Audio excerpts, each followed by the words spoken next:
So if you guys are having an issue in your Microsoft Word exactly like this, then in this video I will show you how you can fix this issue real quick. So let's get started. All you're gonna do is simply go to the search bar and search for the registry editor. Then right click on your mouse and then simply go with the run as administrator. Alright, then you need to simply select the HQ current user.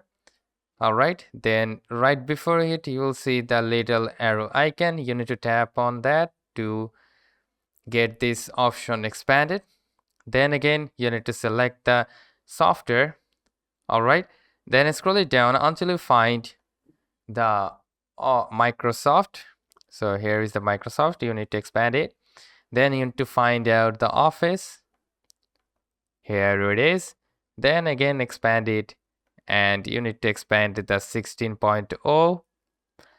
Again, once again you will find this common button.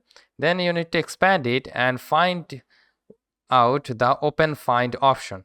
Alright, so here is the open find folder. So if you don't have the open find folder, then you need to go and create one folder. So how you can create a folder in the common?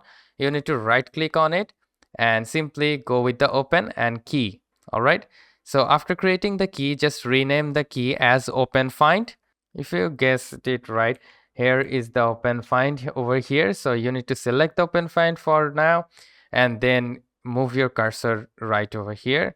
Right click on your mouse, tap on the new and select the dword 32-bit value.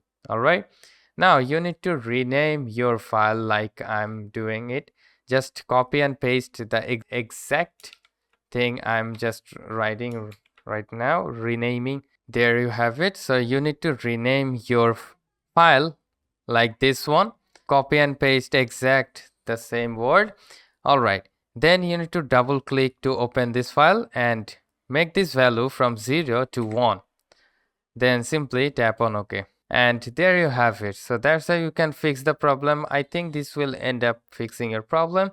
So hope this video helps. If yes, please leave a like and comment down below if this works for you or not. And we'll see you next time.